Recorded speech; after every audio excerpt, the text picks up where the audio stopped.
Life before war, it was so good because people were free. People used to move anyhow, can even move at night. And during those days, things were not yet bad. War is a difficult situation. When it is over, it is another difficult situation. People struggle to be normal again, and to be normal is a real task because of returning and creating a functional life again.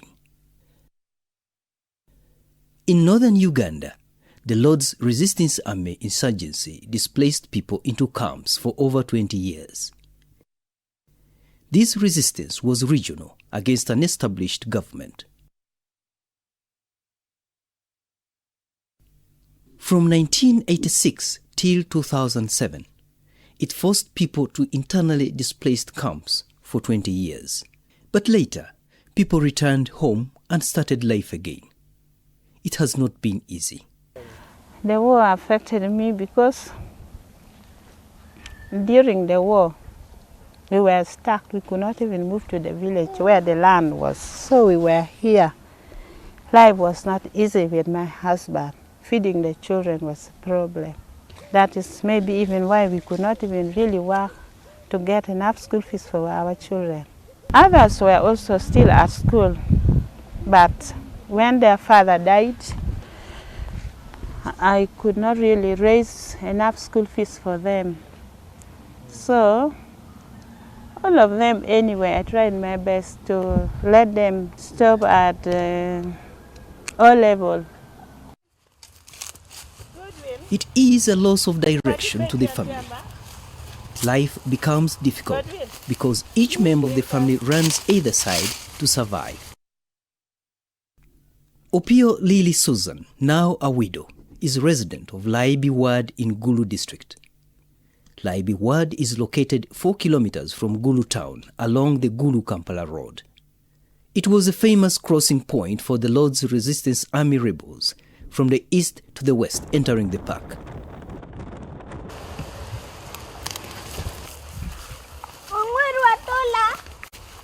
People suffered a lot during the war. Nobody could sleep here.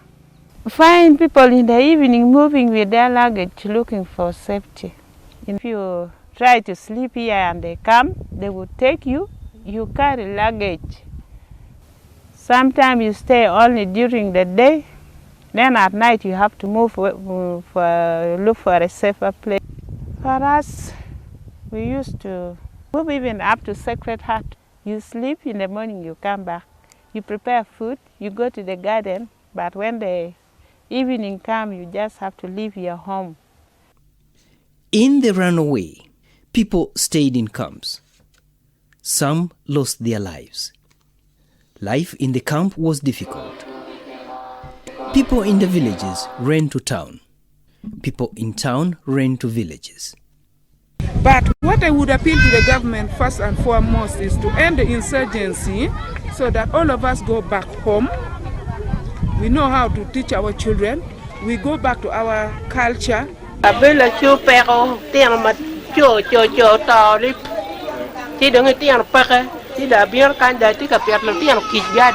This was the concern over the deteriorating peace caused by the LRA insurgency.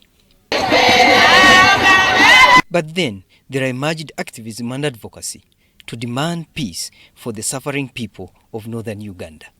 The women activists and Uganda Women Parliamentary Association, WOPA, started an advocacy from Kampala to Kitgum, carrying a peace torch. This torch is just a symbol of our desires, of what we feel in our hearts, that we are united irrespective of our political leanings or leanings, irrespective of our religious leanings, irrespective of our ethnicity in this country. All the women are saying to the men, that enough is enough, we want peace. By 2006, relative peace returned to northern Uganda, following Government of Uganda effort to sign a peace accord with the LRA. The initiative was brokered by Dr. Riek Machar of South Sudan. When you see the scale of conflicts in northern Uganda come down, is because they actually, as a people, they prefer more dialogue. There are murder situations here which are handled by traditional matoput system. These Western courts, they fail to harmonize the communities. The traditional setup says, okay, punish him, but reconcile. We need each other. The Western culture says, go to Mabus or you get hanged. Once you are hanged, you have created a more rift between the communities. During war, many people ran for refuge in Gulu town, and these people were not taken as IDPs. Government only looked at the people who were in rural areas, but in the actual sense, if you go to Limu here, if you go to Konpajo, these are slums which were created as a result of urban poor people who ran away from the villages coming to seek refuge here.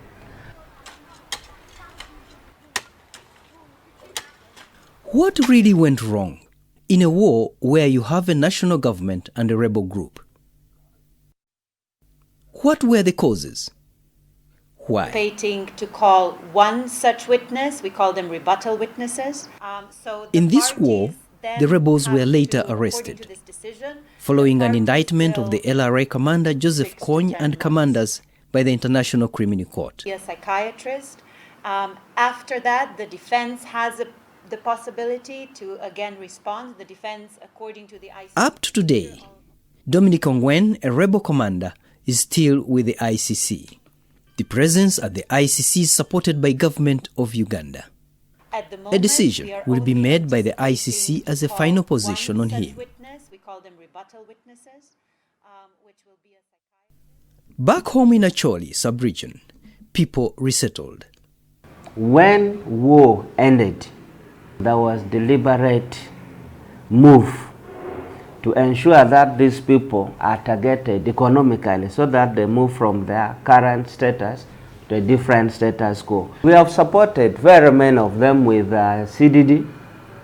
CDD is Community Driven Development Fund. We have targeted them with NITES. We have targeted them with NUSAF. And as a result of these interventions, some have decided to expand their business. Actually, some decided to go and acquire land, and they are doing commercial farming in rural areas. Boreholes were constructed where people have gone back, roads were opened up. Currently, we are now implementing NUSAF 3, and it is improving people's lives because it is for the community. There are a number of groups that have come up and they are implementing a number of projects and they are benefiting from it. The little money they are getting, they are able to take their children to school, they are able to stock their families' households with food, and they are able to also, when they are sick, they are able to seek for better medical support. The youth took financial activities including farming and animal keeping. Development started. There was deliverance.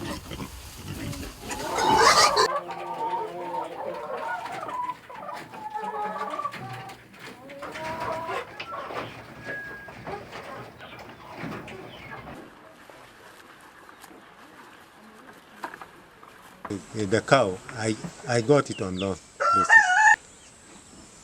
We are paying 160 per month. I'm getting milk. I can even, I'm supporting my grandchildren with the milk. When people in camps, you don't have where to plant, maybe your crops to cultivate, but with the resettlement, people went back to regional lands and they were able to do a number of productive activities like rearing animals.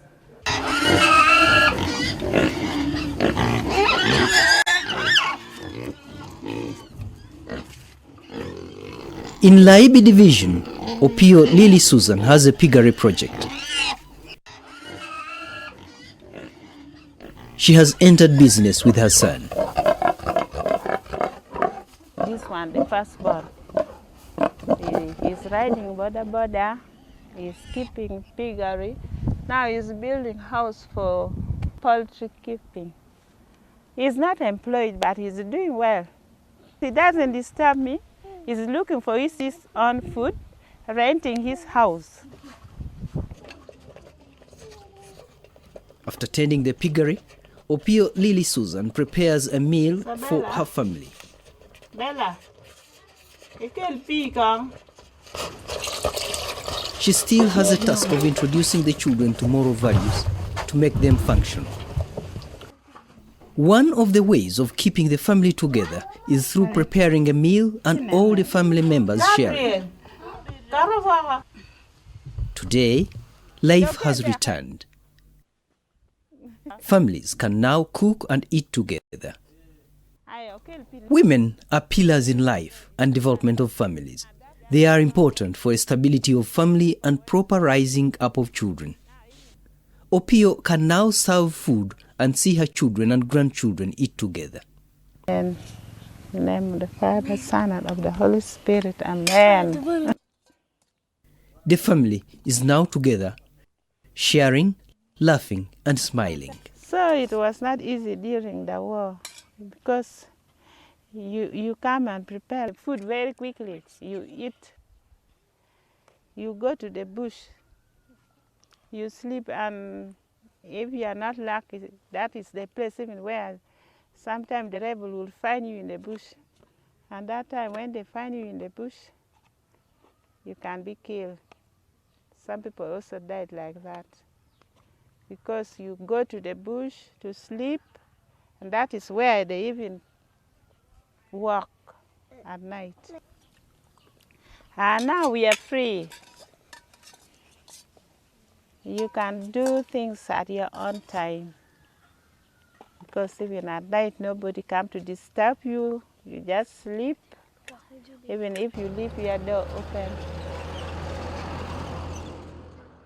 In Badege Division near Gulu, a group of youth turned a river into a washing bay.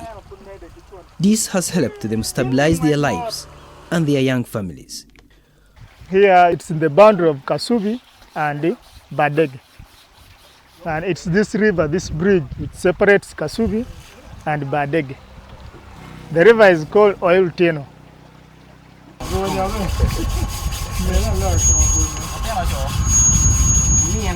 We were earning a living. We wash motorcycles, even vehicles come here, they bring the vehicles, we wash. So it helps support our families and our loved ones. So we earn a living here basically. We thought using the opportunity of this river, we could get a living. Actually before, there was a quarry, we used to get stones from here, building material, all this field. Now when the Nema people came in and stopped quarry work around here, we're returning to washing bay now. In Gulu, life has returned. Business is booming. Filda Awono is a businesswoman whom the war had confined to Gulu Mine Market. After the war, Awono relocated to a much larger space. She has opened up Tamjin Makoni store in Gulu town. It's okay. If I come with my content, my work, I do everything. Then if customer is coming, I'm selling everything if customer is want. Then my problem, rent. Next time I don't have any customer. I sit every morning on the evening. She deals with her clients personally. Her business has expanded. Currently, we are implementing Uganda Women Entrepreneurship Program, which is targeting the women from the age of 18 to 80 and plus. And they come in groups in their various villages. They access these funds. They do a number of activities with the fund, and then they pay back We also have youth livelihood program where a number of youth, including the female, are also benefiting, and they are able also to sustain themselves and also sustain their families. We also have Operation Wealth Creation, which is also giving a number of farm inputs for the farmers, for the families, for the communities down there.